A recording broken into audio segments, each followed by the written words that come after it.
Dipecat cuma gara-gara kurang cantik. Bayangin kamu udah berhasil masuk ke sebuah kantor yang cukup bergengsi. Posisi kamu juga bukan posisi sembarangan. Kamu kerja, datang tepat waktu, menyelesaikan pekerjaan, dan berusaha memberikan yang terbaik. Tapi, ada satu masalah. Kamu ngerasa atasanmu gak pernah benar-benar ngelihat kamu. Bukan karena kemampuan kamu, bukan karena hasil kerja kamu, tapi karena kamu ngerasa kalah menarik dibandingkan teman kamu sendiri.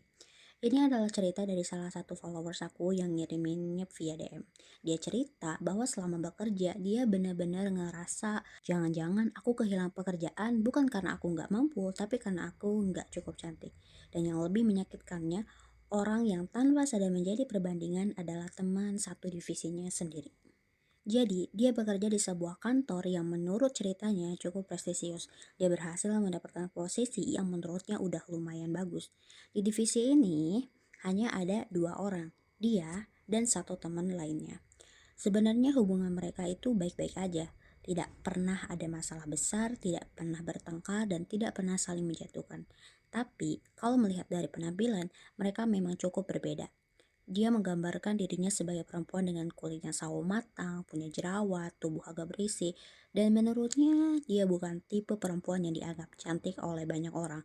Sementara temannya cantik, kulitnya putih, selalu terlihat rapi, fashionable, berkacamata, dan penampilannya yang menurut mereka cukup menarik. Awalnya dia tidak terlalu memikirkan itu karena dia pikir ya sudah kami kan kerja yang penting kemampuan dan memang seharusnya begitu. Tapi semua berubah ketika ia memperhatikan satu hal. Cara manajernya memperlakukan mereka ternyata berbeda. Kalau ada pekerjaan, lebih sering diberikan kepada temannya. Kalau ada informasi, temannya yang diajak bicara. Kalau ada komunikasi penting, temannya yang dihubungi.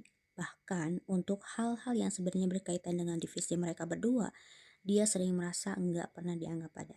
Bayangkan, kamu duduk di sebuah ruangan dan orang yang seharusnya menjadi atasan kamu justru lebih berbicara dengan orang di sebelahmu. Awalnya mungkin kamu akan berpikir, mungkin cuma perasaanku, besoknya terjadi lagi, dan seterusnya. Masih sama.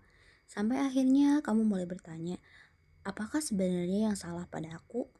Dan di titik itu, pikirannya mulai pergi ke tempat yang lebih menyakitkan. Dia mulai membandingkan dirinya dengan temannya.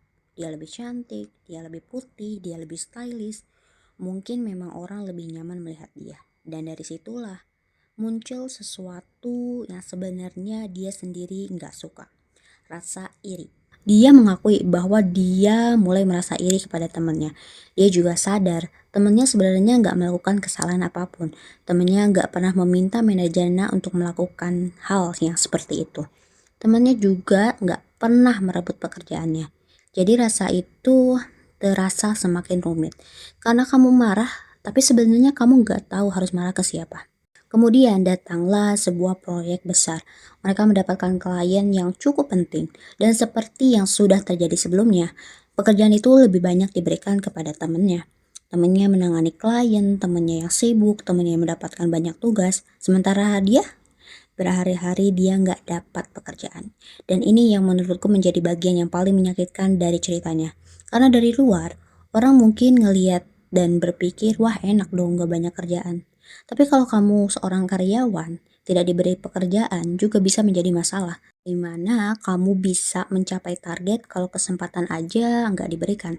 Akhirnya KPI-nya turun, target bulanannya tidak tercapai, dan dia mulai panik. Karena dia tahu di perusahaan angka tetaplah angka.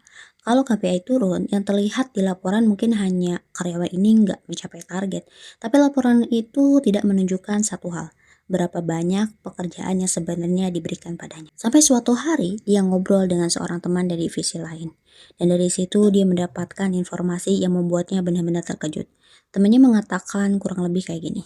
Kayaknya emang sengaja deh, kerjaan kamu dikurangi supaya KPI kamu turun, terus kontrak kamu nggak dilanjut.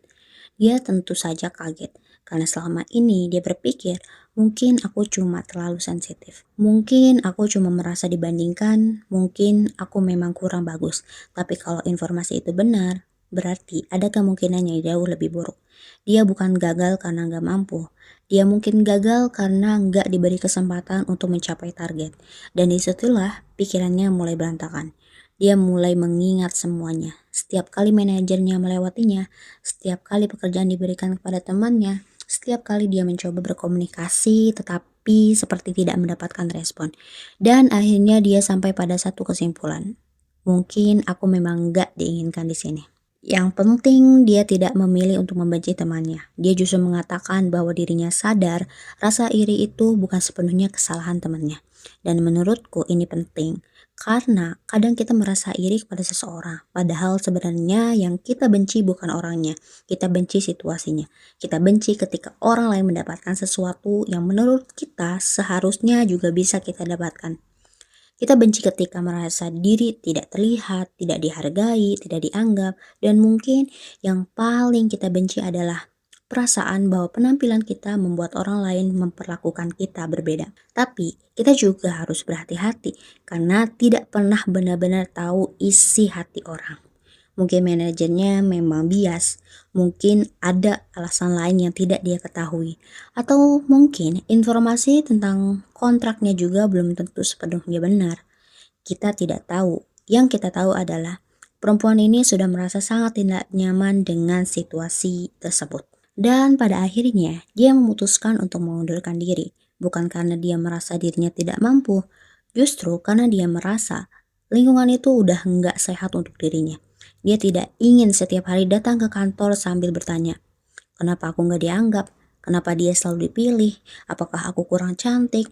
Apakah aku kurang menarik? Karena kalau setiap hari pekerjaan membuat kamu semakin membenci dirimu sendiri, mungkin masalahnya bukan lagi sekedar pekerjaan. Mungkin sudah waktunya kamu bertanya, apakah tempat ini masih layak aku perjuangkan? Dan mungkin cerita ini bukan benar-benar tentang cantik atau tidak cantik. Ini tentang sesuatu yang jauh lebih besar. Tentang bagaimana perlakuan orang lain bisa perlahan-lahan mengubah cara kita melihat diri sendiri. Jangan sampai satu orang membuat kamu percaya bahwa kamu gak berharga. Karena nilai seorang karyawan seharusnya tidak ditentukan oleh warna kulitnya, bukan dari berat badannya, bukan dari seberapa fashionable penampilannya, dan tentu saja bukan dari seberapa cantik wajahnya. Kalau kamu pernah berada di posisi seperti perempuan ini, ingat satu hal, kamu tidak harus menjadi lebih cantik untuk menjadi lebih berharga.